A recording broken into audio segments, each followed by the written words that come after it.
some exciting speakers to talk about the COVID vaccination programme in Sheffield. And also we're going to talk a little about the latest with the pandemic. And I want to try and encourage and find time for lots of questions, either after the speakers or during the breakout sessions. We want to capture people's questions if we can. So anyway, I hope there'll be a lively session. And I'm going to hand over to Paul Redgrave, who's our first speaker. Over to you, Paul.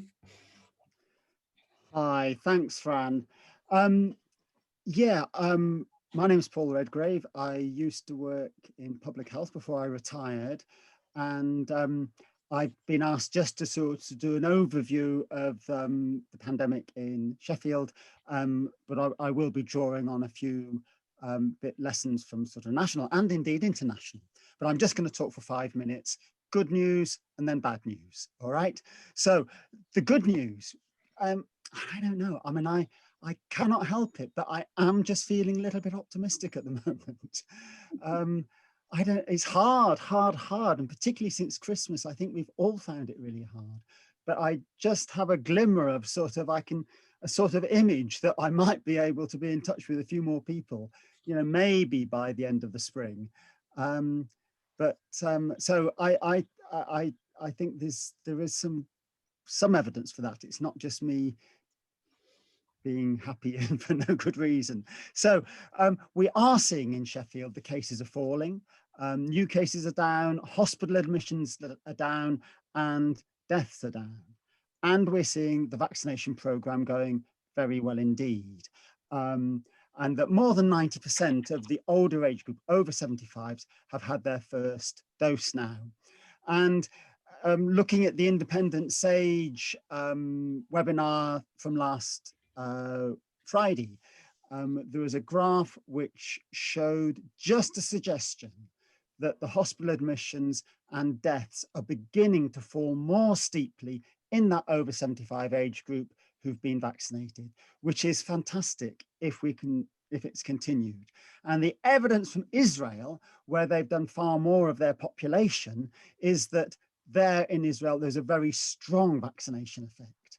And so, goodness knows, we hope that it lasts for more than a few months, but at the moment, there really is some evidence that the vaccination programme is working, and it's going remarkably well in Sheffield, notably run mostly by primary care, and certainly it's an NHS project, and I just think it's interesting because there's lessons from that for the government. So the not so good news, cases in Sheffield are coming down, but not as much as we would like, and not as much as in other parts of the country. And I'm concerned that there's some research commissioned by the Labour Party, which showed that in areas where it's very easy for people to work at home, and so lockdown can be much more effective, and cases have fallen by up to 70% or more, whereas in poor parts of the country, the lockdown has reduced new cases by as little as 8%.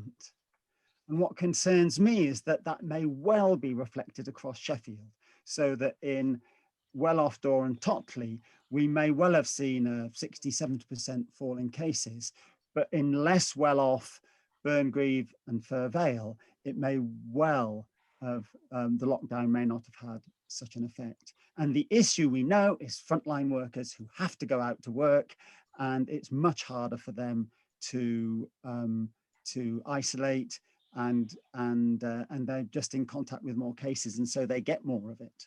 So I think that we need to bear that in mind, and we need to have a strong strategy to deal with that.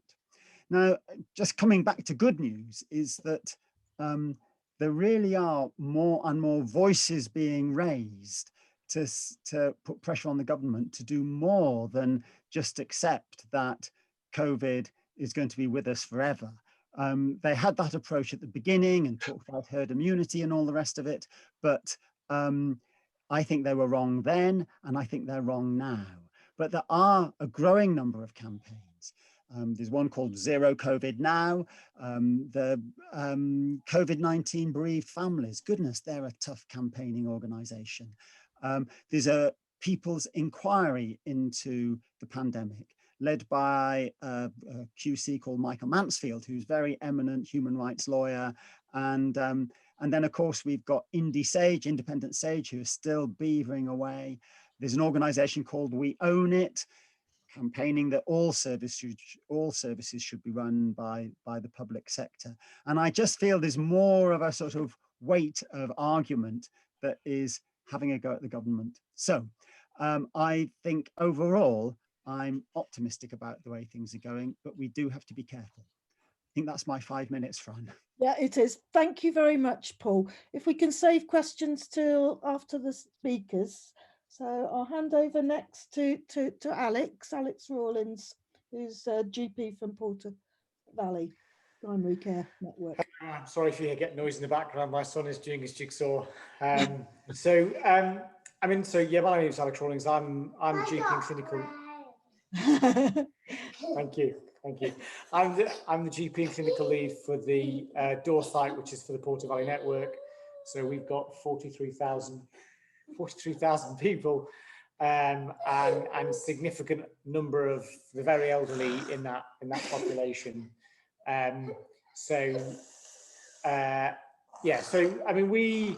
don't know how much you guys know about the vaccination program in terms of the details. I'm going to try not to bore you with the intricate stuff.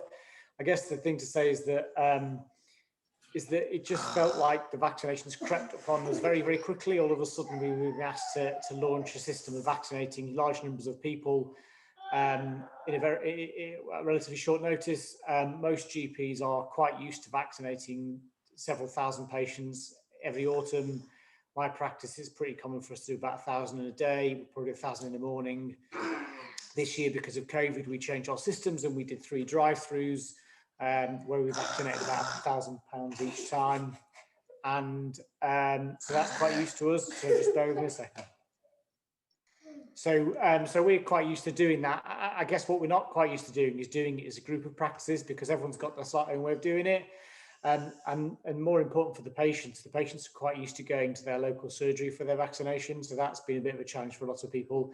And coming back to what's just been said about deprivation, that's one of the major concerns across the city, is that those areas of which suffer more deprivation and have different communities are somewhat struggling in times to engage them to a distant site.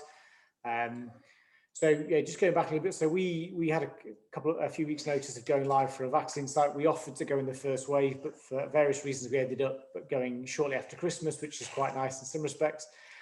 So we've been vaccinating now for about seven or so weeks regularly. I guess in terms of what happens is that we've got a number of healthcare assistants. We used to do most of our vaccines with a GP and nurse supervising on site. A lot of practices are going with kind of a GP and nurse based model. We've also got some volunteers who are vaccinating, and certainly the volunteer workforce is key to be able to us on our site, and that's the case of all the sites. They're all very much dependent on volunteers to help people navigate to the site or to run the site. So we're all really grateful for those people who are helping out. I think that one of the challenges we sometimes get, and which is all a bit stressful for both patients and staff and the volunteers, is that we get often very, very short notice of getting vaccines. We are supposed to get about 10 days. We often get about a week. On Thursday evening, I got an email saying I was getting 2,500 vaccines this week. So I would normally prepare for talks like this, but I've just had a very busy weekend sorting that out, in part because the government hadn't quite decided who was going to be in the group to vaccinate. So I think what's happening is there's a steep learning curve for a lot of people. Everything is changing at pace. And I think that there are good things about that. So for instance, it's driving a lot of technology. So we've got some technology applications that weren't available to us normally, which are rapidly being rolled out and vamped up to kind of assist us, which makes a big difference. I think that clearly that brings other challenges as well when those softwares aren't quite ready. I think the patients are doing a really good job as well. They are doing pretty well at staying away in some respects, in terms of not phoning us constantly about vaccines. You're always going to get a few, but they're doing pretty well with that. And I think on the whole, most people are playing their part and just doing what they can do to help. Clearly, the snow was a bit of a challenge, but fortunately, there's ways around that. I think that it's really important to say that we talk about the Pfizer being much more complicated than the Oxford to deliver, and the Pfizer really is. So we started delivering it over 3 days because we have a relatively small post-vaccination waiting area, and we now do it in 2. But it's quite a lot of pressure to suddenly get it done. And whereas the Oxford, we've got a lot more time to plan, and we go a lot faster for the Oxford, a lot faster. I think that the other thing is that that's right, I've lost my train of thought, but yeah, so we've got a really good team that are helping out. So yeah, I don't know if anyone's got any questions. I'm not sure how easy I can stay on to the end, but I'll try and ask them. I've got an entertainer, shall we say, distracting me.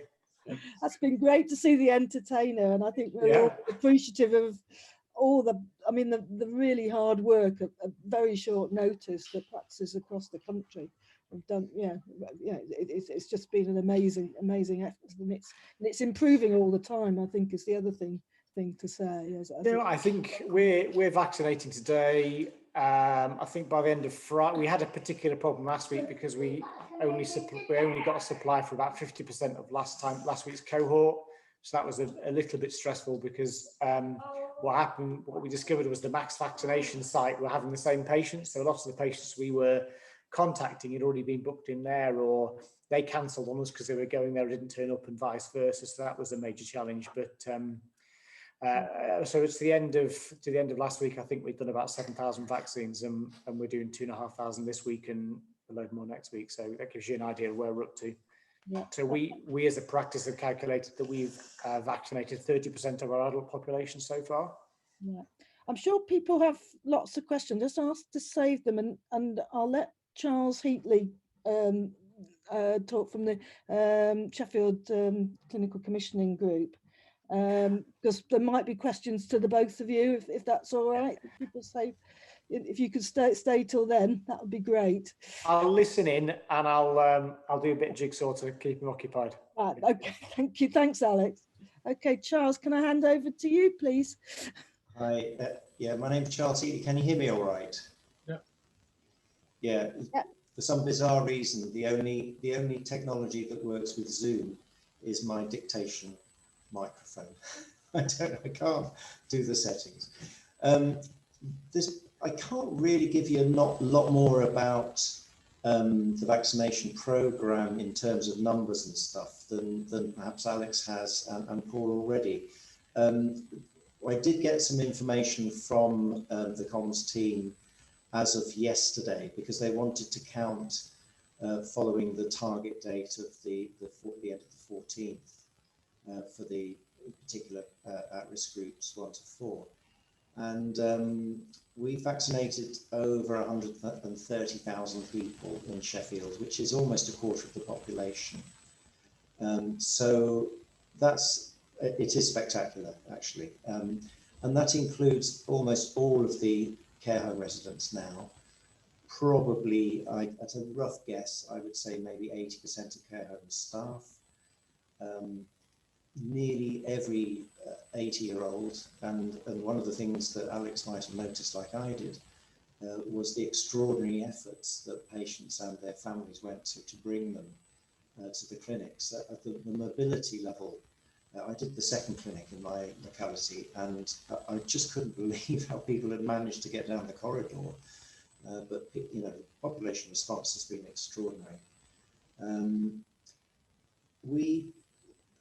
I was asking, you know, our team, well, what can we say about different groups across the city in terms of proportions? And we haven't got hard data. It's not that we don't want to have a problem about that.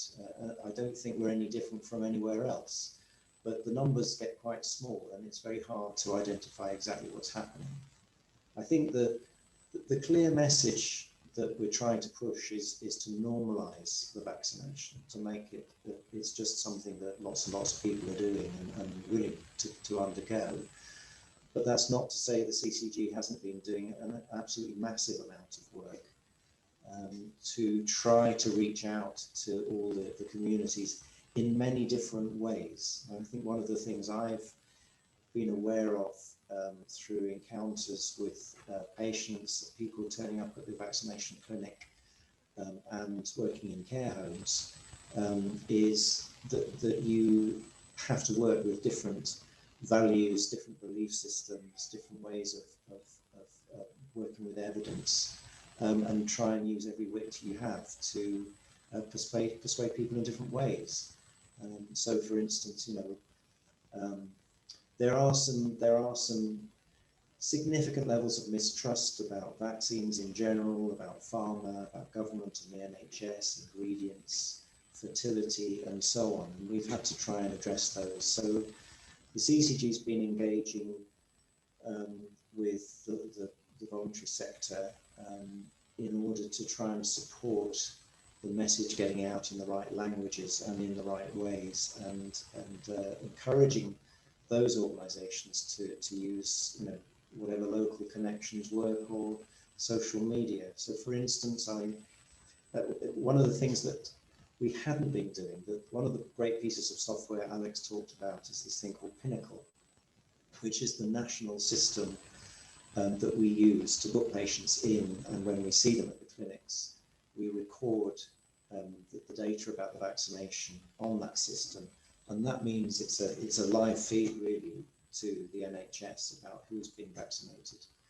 But sadly, in the first rollout, it didn't ask us to record ethnicity. And so there's a new version that's been going, I think maybe for the last 3 or 4 weeks now, where we're asking everybody what they would consider to be their ethnicity and to record that, as well as status such as whether they consider themselves to be a carer. So we've got probably a better database as time goes on with which to get a better idea in those particular populations. But my job in the CCG as a clinician is just to sometimes ask questions of processes, and I keep banging on about the BAME groups and all the other groups, just so that we don't forget and don't make assumptions. And I think that's the issue. We cannot just accept that people in areas of deprivation or people with particular communities just accept that that's just how it is. We've got to actively work on it. And I've been surprised actually from the comms team and from the patient engagement team just how much work is being done, about which I didn't know a huge amount. But it does appear to me that many efforts are being made. And I know that other communities are. Jack will know that I went to one of the groups from the Dartmoor Community Forum that he convened, and I think Rial was there, a number of people in this meeting were there. It's really useful to sort of get to those sorts of meetings and just be there as a resource. Similarly with the care homes, we've used what's called an echo system that St Luke's uses, which is basically technology again to have massive meetings, a bit like Zoom, but much better supported. And so we've had a regular contact with the care home staff, and that's a key thing because so much mortality was taking place there. We needed to engage with the staff as well as on behalf of the patients. So that's probably all I've got to say just now. But thank you very much, Charles and Alex and Paul. I'm going to pause now and say, are there any? We've got about 5 minutes to ask questions of Paul and of Charles and Alex, particularly about the rollout of the programme in Sheffield. I've got a couple of questions, but I'll save those for a bit later. So has anybody got any questions? Tom? And then Steve? Yeah, my question's really for Abdul, Shaif and Rial as much as for our 3 great speakers about whether there's indications from all the work that has been done within the seldom heard communities, whether there's any indication from there, whether there's significant hesitancy about the vaccine. Who wants to take that? Rial? Yeah, thank you very much, Tom, for this opportunity. I would like also to share my appreciation. Actually, I agree with Paul and Alex and Heatley to speak about the change that we are seeing and the hope we are actually seeing. I actually get an opportunity to visit the vaccination center in Flowers Health Center. I took one of the elders there to vaccinate him last Saturday. And what I have seen is actually the distance that the people are keeping, and actually the receptions and the welcoming atmosphere of the health services people who are professionals there, how they are welcoming and how they are helping the people and guiding them to the vaccination places. I was very actually appreciated, and it gives me a hope that soon we are going to defeat this illness, this pandemic. Also, I noticed how the peoples are willing to come, because it was very freezing day. It was very cold, but a lot of people at the same time, they are coming for vaccination. And that also encouraged me actually. And it gives me some kind of, to feel a bit happy about it, that there was a way actually to defeat this illness. This encouraged me. Well, if I come to the Thomas question, yes, I was on our last 2 weeks ago's meeting. Actually, I've got a lot of questions regarding, and I was a bit pessimistic from the just cascading how the people in the community are feeling. But there was, you could find for the last 10 days, there was a change again. And people are coming forward, particularly the elders who have been contacted and have been booking for their vaccinations. And there was a lot of drive of people that they want actually to vaccinations. You will never find now people raising any question regarding whether the effect, the side effect, or all that. None of them now speak about that. They always, what they want is everybody to have it and then end there. Therefore, I could say that there was a positive attitude towards actual vaccination in the community. And I appreciate that. Thank you very much for the health professionals for the chance they give me to visit the vaccination center actually. Thank you. That's really good to hear. I think. Can I add one comment on that?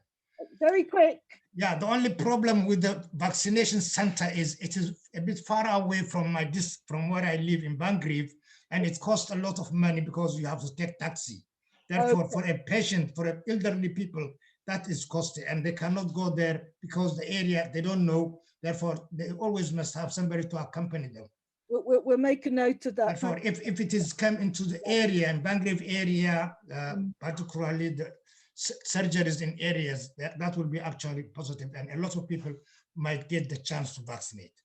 Does anybody want to make a comment on that, Charles, or anything about? So my understanding is that the community transport service are coming online or online to assist with that. Okay, thank you. I'm going to go back and ask somebody else's question as well about kind of the extra shielding list. So as a general rule, we tend to get our information about the same time the BBC does. So I've throughout this pandemic used the BBC to update me and find out for my patients, so we know about the updated shielding list, and it's a sign of us suddenly being told to do something different halfway doing a job. So it's something we've got quite used to, and there are good reasons for that. So it's challenging, but we manage. Yeah, I mean, GPs in this country are so flexible about this. I've got a question from Dilys, who's been patiently waiting. Can you unmute yourself, Dilys? It's just a question.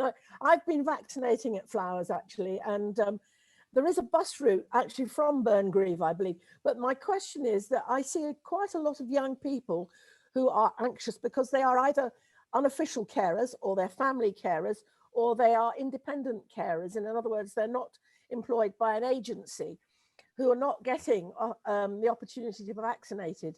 And I wondered if the GPs had any way of actually sort of surmounting this and perhaps, you know, putting them as a label on their, you know, on their computers as a carer. I mean, we've always had sort of young carers who are family carers, and also there are quite a few carers who are not to do with the family, who are paid but not employed by an agency. So so we routinely code carers on our systems because they're eligible for flu vaccines. So that's something we've been doing for a little bit of time as well. There's a huge number of people who've crept out of various spaces saying, well, I'm a frontline worker because I'm a private physio, or I'm a this or that or the other. So it's been a massive challenge trying to find these people to make sure they are who they say they are, and then try and get them vaccinated when we've got a limited supply of vaccines that we've already invited everybody for. A lot of the practices have used what we call short notice lists, because the challenge a lot of the time is we will book a certain number of people in, but because we can get additional doses from each vial, you don't always know you're going to get additional doses from every vial. So at the end of the day, there's always a little bit of a catch-up list. So we have a short notice list that we try and use for these people, call them in at late notice to go, right, we've got a vaccine, can you get here in 20 minutes? I presume a lot of the sites do something similar. Yeah, we can do that. Just specific back to the carers, the council a few weeks ago said that anybody who has a payment to allow them to manage their own personal health budget or carers, the council was going to write to them asking them to declare the carers, and therefore the carer would then get vaccinated at a central site. Okay. So that should do a lot of them. Right. I think, Is that something I can tell them? Because they do ask the question quite often when I've been vaccinating them. So say, yeah, there's a bit of a problem, Dilys, and I think that there's all sorts of factors that have come to that. So I have to say the messages haven't been clear about what could be described as informal carers. And so this is one of the problems when you're trying to conduct what is in effect a public health activity. By far the most important job was to vaccinate the people most likely to die, according to what I think most people would agree. So it was the elderly that we had to, and now we're addressing the people who have significant vulnerabilities due to other illness. So I think that had to be the focus first. And so there are certain bits of not legislation but rules which haven't been as clear as they could be. So that's certainly something. I mean, I had to field quite a number of queries as a GP yesterday about this very issue. And what I'm hearing is that different GPs, different practices, perhaps even different networks are taking slightly different approaches. But I suppose, as Alex says, you wouldn't want to get to 3/4 through the clinic and run out of vaccine because you've been giving it to ad hoc carers who came along. I did that myself twice at the weekend. It just seemed the obvious thing to do. But you wouldn't then want to turn down someone who's 80. It's not easy, and we're hoping to get and give more clarity about that over time. Okay, thank you. Thank you. I'm gonna say, can you hold any further questions? And we've got Nick speaking to us, Nick Payne, about the latest information about the virus, the variants, and the national vaccine programme. And also to say that Nick, as a retired Director of Public Health, is actually taking part in the vaccination programme and is trained as a vaccinator. So he's got that experience as well. So Nick, over to you. And I think we've got some slides. Yep. Okay, thanks everybody. And I think it should be unmuted. And let's see if we can just get the slides up as well. Right. And are we good for seeing the slides? Yes. Yep. Okay. So yes, as Fran says, I'm a ex-Director of Public Health. I'm still a very part-time professor of public health at the University of Sheffield. and I have the pleasure and privilege to be a vaccinator with at the same practice hub as Alex, and so I've been vaccinating since January. So there's not time to do a massive vaccination update. There's so much happening about vaccines that I've just picked sort of 4 things to talk about. As this is the 3rd of these updates that I've done. So here are the 4 things. I'm going to say something about the viral variants, something about some results actually from the UK from healthcare workers to do with catching COVID after getting vaccinated, immunity after infection, and some rather more complicated stuff, but nonetheless important, about modelling the effect of a vaccine on the population. So the first thing I want to talk about is what the press call COVID mutants. And there's an awful, the press isn't very good at this. It really does make the public think that COVID mutants are like horrible beasts that come out with the minds of their own and up to doing their misdeeds and so on. That's not what COVID mutants are. All viruses, and particularly RNA viruses like this virus and the flu virus, tend to have lots of genetic variants as time goes on. And that's just a fact of life about viruses. It's not because they're some sort of mutant being that is out to get us. So the key things about that are that we haven't really got very good large-scale data about the differences between vaccines and coping with the different variants, because the studies that have been studied, the studies carried out so far are very, very small. The commonest variant in the UK is the one that turned up in the southeast, in the Kent, Essex area, but is spreading throughout the country because it's very infectious, and the more infectious variant will have an advantage. It will spread more easily. It doesn't mean to say there's no particular reason to believe that it should be more hazardous, nor is it induced by vaccines. There's no reason to believe that at all. It's just got common because it's more infectious. It looks as if the current vaccines that we've got available in the UK are able to cope with it. Perhaps not quite as well as the older variant, but the difference is very marginal, and almost certainly prevention of serious illness is still being something that our vaccines are able to do. So that's the first point. The second point is, Paul mentioned some results about what's happening with real people in the UK that have been vaccinated. Are we actually beginning to see some benefit? Some people will know about the COVID Zoe phone app. This is a big study of at least 4 million people who every day fill in on their phone an app that asks them about whether they've got COVID symptoms and if they've been vaccinated and so on. And the first group in the country that have been vaccinated are healthcare professionals. So they very sensibly looked at what happens to healthcare professionals after they've been vaccinated with just 1 dose, and as little as 12 days, not quite a fortnight from their vaccination. And the 2 graphs there, the blue one is non-vaccinated healthcare workers, and the sort of purpley mauve one is vaccinated healthcare workers.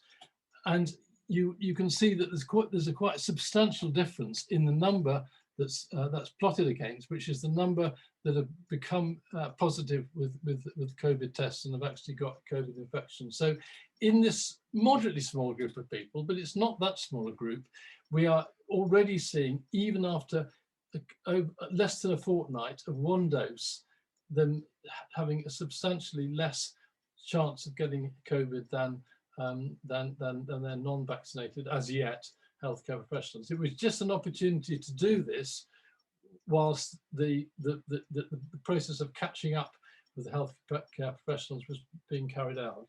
So that's some real data from this country, significantly different rates between non-vaccinated and vaccinated healthcare professionals.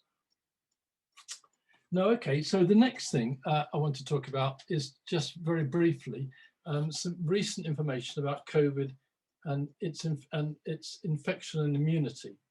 It's generally the case, of course, that a person who recovers from a viral infection is protected against a new one. Most viruses, that's the case. If you have a viral infection, you tend to have some protection against a new infection. It's not known yet how long protection will last against a COVID infection, but you probably do get some. That's indicated by the fact that to date, reinfection with COVID is, although it does happen, it is rare, and it's not common like getting infected after a cold. It seems an unusual effect to have.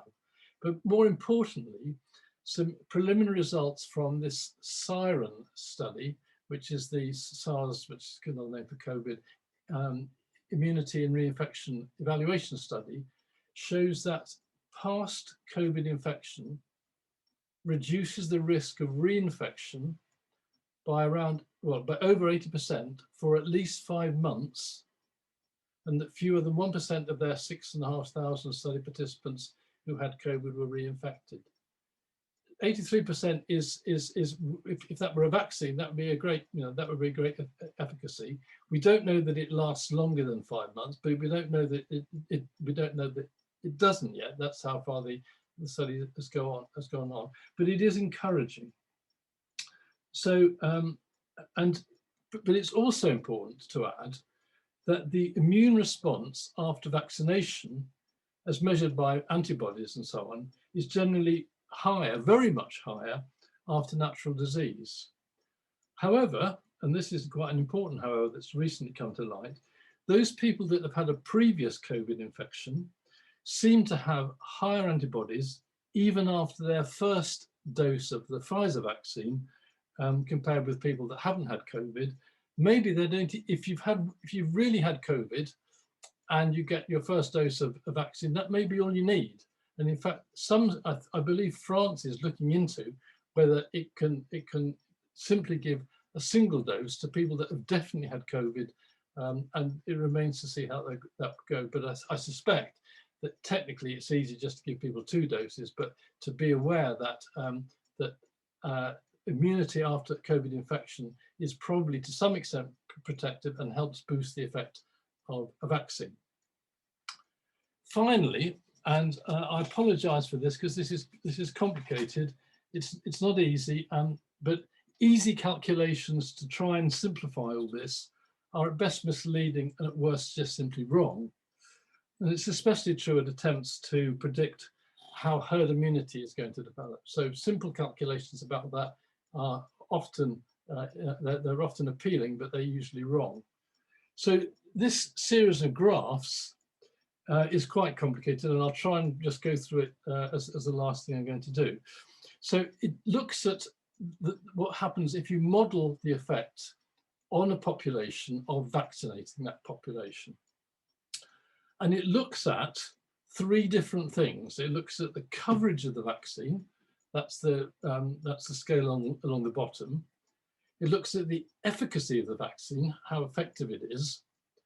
And it looks at the actual vaccine itself, whether it just stops you getting whether it stops you getting seriously ill, or whether it also stops you becoming infectious.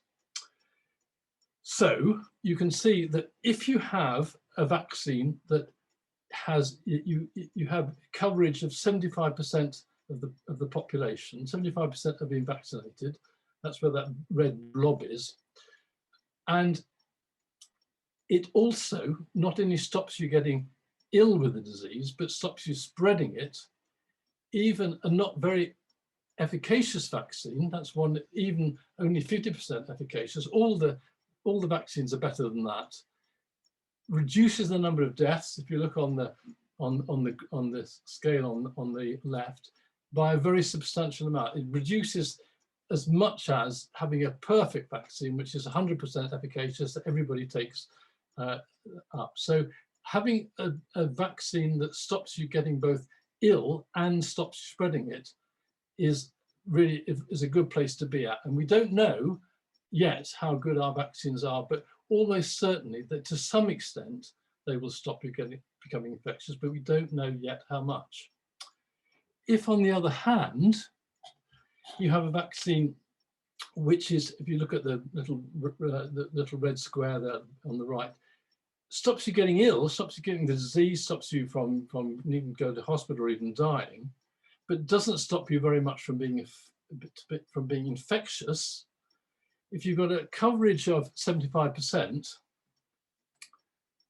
and the vaccine efficacy is only 70%, that's, well, probably most of our vaccines are at that level or much better, then that isn't as good. But look, it still reduces the number of deaths that you'd get by about half the number if you didn't do anything. So the bottom line there is that we would ideally like to have, and we will find out soon whether we have indeed got vaccines that stop you from being infectious, but even vaccines that don't stop you very much from being infectious and aren't all that efficacious will reduce the number of deaths in the population by a substantial amount. That's the sort of modelling that goes on. The effect of that on herd immunity is more complicated. Haven't got time to talk about that. But I hope that's not too complicated. I just wanted to make the point that that we would ideally like to have vaccines that stop you being infectious, as well as ones that stop you getting ill. But even ones that stop you just being ill are really, really worth having. And that's the end. Thank you very, very much, Nick. There's a lot of food for thought there and a lot of positive messages about antibodies generating and about how efficacious the vaccine will be. So I thank you very much. Okay, we've got time for, I think, 2 or 3 questions to all the speakers, and then any other questions we can save for the breakout rooms. So has anybody got any burning questions? And I've got Phil Morgan, I think, put your hand up first. Thank you. That should have done it. Is that okay? Yeah. Yep. I'm interested in people with disabilities and the fact that they've suffered so greatly compared with the rest of the population with COVID. I think the death rate is 6 times higher than the population as a whole. I wonder what we can learn from that and any thoughts you might have of what's causing it. And the second thing is the DNR, the do not resuscitate, that seems to have been applied. I wondered how in both cases, what the situation is in Sheffield. That's basically it, I think. And then with DNR, do parents get told that their son or daughter has been subject to DNR? I don't know we got anybody here today because that's around the treatment side. Sure, yeah. So is anybody able to answer the question about that? Because it's about people once they're in hospital and being treated. The issue about DNAR is the form that we use when we issue a DNA CPR is very clear that if you read the lines, you should have a conversation with the people that are able to make the decisions on behalf of that person. And I think that some of the bad press we've had is when people have made the wrong decision and, for instance, applied it across groups unthinkingly and stupidly. I think most GPs, well, every GP I know, I would consider to be someone who'd want to make that a joint decision with the patient or the person who has responsibility. And I genuinely believe that that's how most GPs are operating in Sheffield. And again, I've been incredibly impressed by the conscientiousness of GPs who look after care homes in the city. So I don't know, Phil, if you've seen this in Sheffield, and I know there are some bad stories, but I haven't seen this happening as far as I know. Having said that, I know that sometimes when people go to hospital, I do hear stories where a DNAR is applied and patients with mental capacity didn't know about it. So I'm not saying it's perfect. I just come in a little bit there. So I think that, correct me if I'm wrong, Charles, but I think earlier in the year when there was a conversation about particular care home DNARs, there was an audit of Sheffield and their DNARs, and I think it was found not to be any higher than it would be normally. So we look after a couple of care homes. We look after a complex neuro rehab place, which has got a lot of patients who are very young and very complex. And I was having 3 or 4 way video conferences with people all over the country to have conversations about the decision making process for there. But I'm sorry I missed the first part because I had to go away, but certainly I think Sheffield has been demonstrated not to have a higher DNAR rate than it would do outside of COVID in the community, certainly anyway. Okay, thanks, Alex. Paul, you want to? The corollary is awful. Sorry. Paul? Okay. Yeah, Phil, I just wanted to answer the first part of your question, which was, why, as I understood it, it's why people with disabilities have such bad outcomes with COVID. And it just reminds me of a bit of work that I did when I worked in Sheffield Public Health, about 10 years ago, 12 years ago. But I was looking at outcomes of all admissions to hospital of people with learning disabilities it was. And it was shocking how different the outcomes were from even straightforward admissions for supposedly straightforward conditions. The outcomes were just so much worse. And I just think that we don't understand why, but it's complicated, but I'm not surprised. And so to me, the answer is that you just have to be, the primary care services, the secondary care services just need to be even that much sharper. When you've got somebody who's got significant disabilities, you just have to be on the case much more. And I am so worried that 111, 119 and their algorithms just are not good enough. And I think that primary care should be right in there managing these situations. Sorry. I'll just come in there again if this helps. So I'm sorry, this may have been answered earlier, but I don't know if you know, but the Sheffield made a decision just over a week ago to make sure that everybody who's got a learning disability is vaccinated as for the first 4 cohorts. So most of the learning disability patients in the city should have been vaccinated already now. In terms of ongoing care of people with learning disabilities, it was one of those priority things we've been targeting all year. So cancer screening, cancer detection rates has been a high priority, as is maintaining the health of people with learning difficulties. Thanks, Alex. That's really reassuring. Testing. Okay, Faz. Faz, is there anything you want to add before you go? Well, really just another question. I've had some questions about vaccines already answered just now. It's just really about the status of testing in Sheffield. What is, we were just talking about it before the breakout finished, but I just need to know, I was going to say that, okay, we've got walk-in testing centers, but what about testing kits? Because it'll help me to travel with confidence as well. Because if I travel again back to Mansfield to visit my mum, I need to take a test as well to be sure, no, I'm not carrying the virus asymptomatically. Because you can be asymptomatic, but not know that you've got the virus. Yeah. And you infect somebody else, they could get sick. That's right. I can try. We've had trouble really.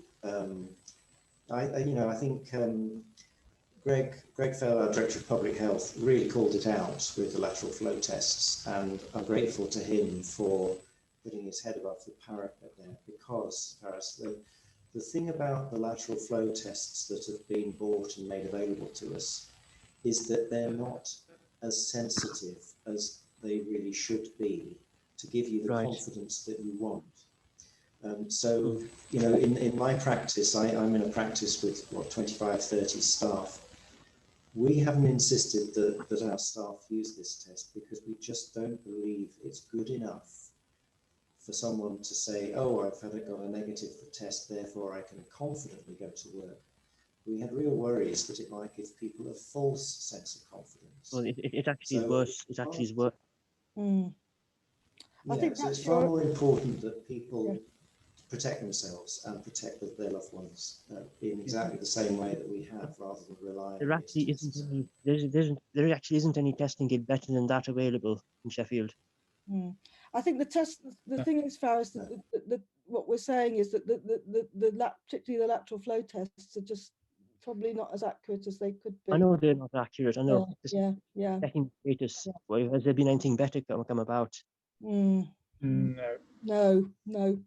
But could I just say for us that you know, we've been doing a bit of work with people in hospital with COVID, and it's shocking that even the PCR test, you know, the swab test, even that isn't as accurate as we'd like it to be. But what we've been saying in the Sheffield Community Contact Tracers is that if you use symptoms as well, and we just have to campaign that if you get symptoms, you have to self-isolate, you have to try and get a test done if you can, because it is, you know, it can be helpful, and then isolate. And that's just got to be the message, even though the test isn't very good. So we just have to do as best as we can. I know it's not very helpful, but it's a shambles, really, isn't it? Yeah. This country is an absolute shambles. It means my life is going to be on hold potentially because of this, even more. Yeah. Well, we can't. I think it's hard times. It is hard for everybody. Right. Okay. We'll just do a little bit of feedback and try and garner some questions from the breakout group. So who would like to go first? I'll go very quickly. We were a very small group, and I think on the issue around information, the real point that was made was that there's a lot of information, but it's not consistent, and that there is a certain amount of conflict between information, and particularly some of the government's changes at very short notice are not always helpful, because what is actually the story on one day could be changed within a very short time. I think an example we might have given would have been around schools being fine and then schools being closed after a day. The other thing I think that was discussed in terms of picking up on ways of getting the message out about the vaccine and the potential benefits of having it is that there's an opportunity to use schools and the channel of communication they've got with families, particularly with families that are where the households are multi-generational, and there is a risk to people in older generations who may have been reluctant to take up a vaccine, but they're in a sense at additional risk because they're actually in a multi-generational household with people who are probably working, but likely to be going back to school relatively soon and might bring the virus back in. And there was a useful point, I think, that came up in discussion around adults with learning disabilities, for at least a useful reminder for me that people with learning disabilities, the issue is about producing materials that's helpful to them, because actually many of them are competent to make their own decisions about vaccinations and therapies.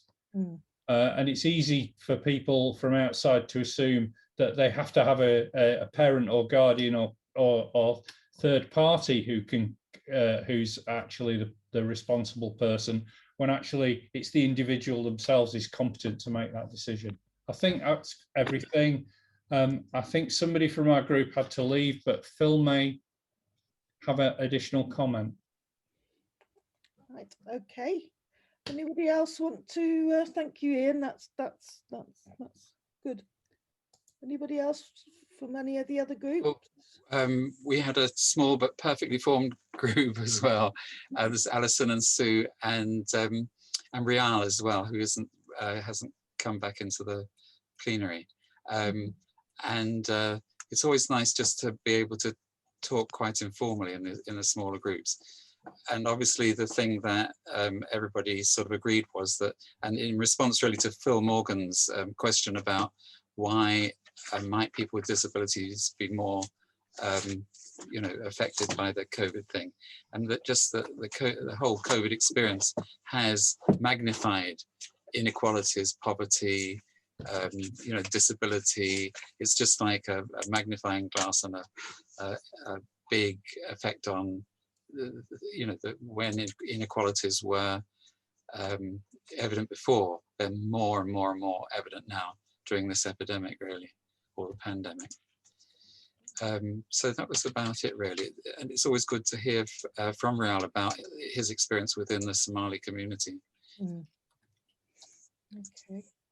Well, I'll go next. We were a perfectly small formed group. There was Maggie and Basra from MARM, and a couple of points. I mean, we had just a really good general conversation about how particularly the elderly people in the Somali community were taking it up, but there is an issue in Burngreave about transport to vaccination centres and people having to spend £10 on a taxi, which I think was raised before, and the community transport not going into Burngreave. So I think that's one issue about accessing the vaccination sites with the different communities. The other was whether people who are hesitant, who have missed out on the first invitation for their vaccine, and it is a question for Charles, I think, really, are we doing call recall for people who have missed out, basically? I mean, I know the government are saying contact your GP if you have missed out, but it's whether individual practices know who have taken up the invites and whether they're going to get called back. A bit like cervical cytology call recall program. Yeah. So the answer is yes, I think, because when someone's had a vaccination, one of the fantastic things about their technology is that it automatically puts a code into your electronic patient record at your practice to say that you have had a vaccine. There's no requirement to manually put that in. So we can check. So I was doing this because I was doing a piece of work yesterday to identify those people with learning difficulties that hadn't been at the weekend, so that we knew who we still had to chase to fix up an appointment to get a vial of vaccine to vaccinate the rest of that population. So we can, within about 24 hours after the latest vaccination clinic, we can see who hasn't turned up from all of the different age and need groups, and so chase up. And practices, this is what we've been doing forever with vaccination programs, whether it's influenza or childhood immunisation. We just know how to do that because we get paid to do it. If we're stupid if we don't achieve the target. Okay, I just wanted to bring one feedback from our group. I think Steve brought up a really good point, which was about having if you had a pop-up clinic or a clinic in a mosque, that mosque will serve more than one primary care network. And so how can we get around the problem that that's one community focus that doesn't respect the boundaries of the health system? And I'll bring that up tomorrow at the CCG, because we've got to think a little bit beyond. I mean, the new boundaries that we formed as primary care networks are really novel for general practices. If you have to remember that I've been a GP, unlike some of the esteemed people in this room, I've only been a GP for 28 years, but at the start, we had rules to say that we shouldn't put our name on adverts or nameplates anywhere outside the practice in case we poached patients, all right? That's the culture that we came for. Now we're all working together and it's like a revolution. Yeah, okay, that's really reassuring. Thanks, Charles. Okay, anybody else? Nick, I've got Nick's hand up. I think you're muted, Nick. Yeah, I'm sorry. So I hope this is allowed, Fran, but can I ask Charles and yeah, the CCG? I mean, you're absolutely right about the Pinnacle system. I've used that, you know, when I've been vaccinated and stuff, and I can see that that's great for a practice to look at people that it hasn't seen and stuff like that, as you do with flu and so on. Is there a more wider piece of work being done by anybody in the CCG or indeed anybody else, where we take the Pinnacle numerator data about the people that have been back there, the groups, the ethnic groups or age groups or whatever, or location groups that have been vaccinated, and compares that with the number of people in those localities, for example, or in those population groups that we know there are in Sheffield? So can we look at uptake of the vaccine by ethnic group in Sheffield? Now we've got the data from Pinnacle, because we've got the numerator data, but we need to put it together with the denominator. Yeah, absolutely. So I think, yeah, and that's the question I've been asking at the CCG. Sure. And of course, the answer first was we weren't collecting ethnicity data on Pinnacle, which was a big omission. So one way we can do it, there is a governed way by which our primary care development nurses can look at 75% of practices, because if they're all on system 1, which is one of the 2 electronic patient record systems, we can look at the populations and the vaccination rates across those and try to get a picture. But I think that after we've got enough time with the new collection, which does record ethnicity, hopefully we'll be able to make some inroads on that. Okay, thank you. Anybody else want to feedback? We've got another couple of minutes, so. Jack? We go first, Jack. Yeah, I'll be brief. There were 4 of us, so another little group. I think 2 of us are not here.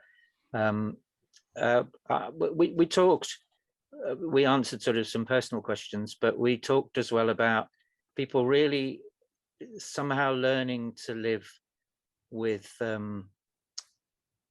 not knowing, with not being sure, with the idea that none of us know, and particularly with vaccination, I think, because it changes so fast, so quickly, and that being able to live with this somehow and not being overwhelmed by it and too anxious is really important. And, you know, looking at the evidence that we have done today about the progress we're making, the numbers of people who are being vaccinated are willing, and the sort of efficacy and the likelihood that it's going to, you know, stop transmission as well as stopping disease. So, but living with the uncertainty. Yeah, I think that's a good point. Okay, Paul, were you going to just going to report back from our group? Salima had raised a couple of issues. One was the way that government figures are all about number of vaccines offered, and yet people are getting it offered by their GP and from a you know, one of the mass vaccination centres. And so, you know, how do we believe the government figures? So I'd be quite interested if any of the people closer to the system could answer that. But also just Salima stressed the importance of local mosques and imams and community leaders. And it just reminded me of a report I heard from Liverpool, where they had medical students with the language skills to talk, and they just had a really good time meeting people and talking, and sharing ideas and getting to know what's going on. And I don't know, I wondered whether any community leaders are being used in media stuff in Sheffield, or medical students with the right languages are being used, you know, different ways. Be interested to know that. Anybody want to comment? I've seen, yeah, Paul, I've seen 3 films have been released in 3 different languages, no, 4 different languages.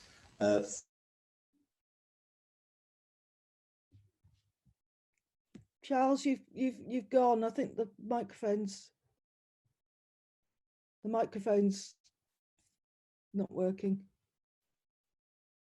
No, I think Charles has gone. Yeah, sorry. My internet just went there. Oh, yeah, something went. The internet connection is unstable. Yeah, several videos have been made by Sheffield doctors in different languages. Yeah, that's one step. But I think that the message about reaching out to community leaders is being taken. I don't know if Basra, you want to say anything, because you said that that the elders in your community are listening, you know, and taking note of these and find them very useful and informative. Yeah. Okay. Anybody want to add one more final point, or feel that they haven't had their say? Nick? This is a final point that I only found out the other day. Yeah. And it might be a good note to end on, in a way, about the importance of the vaccination program, which is this: the whole COVID episode is costing the country an enormous amount of money, and it's affecting government spending and all that sort of stuff that we're going to have to continue to pay for ages and ages. So someone has worked out the benefit in terms of cost, or cost averted, cost prevented, of a single vaccine. So one single vaccine prevents £1,200 worth of extra spending that you'd otherwise have to do. In other words, if you vaccinate the whole population, something like £60 billion is freed up, which we're having to spend because of COVID being so expensive to the nation. Thank you. That's a £1,200 per vaccine. Every time you put a jab in, that's what you're helping the nation in terms of improving the amount of resource it's got to spend on other things other than managing this horrible epidemic. That's a really, really good point to end on. And I'm going to finish now because it is 5:30. And I want to end by thanking you all for all your participation and ideas. And I particularly want to thank our 4 speakers for excellent presentations and for answering questions so readily. And I also want to thank Alex Katz, our comms expert, who's so very well advertised us on social media and communications and has run this webinar behind the scenes. And also to our other techie support, Steve and Ian, and everybody else for all their support. Our next webinar will be in 2 weeks' time, so there'll be more details about that, and that will come out. Okay, so over and out, everybody, and thank you very much. Bye. Well done, Fran. Thank you.